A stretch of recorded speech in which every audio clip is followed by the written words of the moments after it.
Балалар, бізде қазір қазақ тіл сабағы. Қазақ тіл сабағымызды серпілген сауал арқылы бастаймыз. Яғни өтілген тақырыптарға шолу жасаймыз. Бірінші сұрақты өзім қоямын. Жауап бересіздер, ары қарай жалғастырамыз. Келістік па? Жарайды. Мәтін дегеніміз не? Жақсы, Алтынбек жауап бере ғой.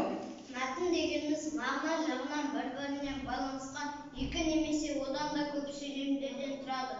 Менің сұрағым Айдосқа. Зат есім дегеніміз не? Зат есім дегеніміз заттың атын білдіретін сөз табы. Менің сұрағым етістік дегеніміз не? Етістік дегеніміз заттың іс-қимыл әрекетін білдіретін сөз табы. Менің сұрағым Жанарбекке. Антоним дегеніміз не? Антоним дегеніміз мағына жағынан бір-біріне қарама-қарсы сөздер. Менің сұрағым Жұлдызға. Сан есім дегеніміз не? Сан есім дегеніміз заттың санын білдіретін сөз табы. Менің сұрағым Гүлдарияға. Мәтін нешеге бөлінеді? Мәтін үшке бөлінеді. Пайымдау, сипаттау, әңгімелеу. Менің сұрағым Жанелияға. Қосымша дегеніміз не? Қосымша дегеніміз және жазылу арқылы болады. Менің сұрағым Мақпалға. Сөйлем дегеніміз не? Сөйлем аяқталған өтіп білдіреді. Жарайсыңдар балалар, өте тамаша. Ал оқулық алдымызда, ары қарай сабағымызды жалғастырамыз.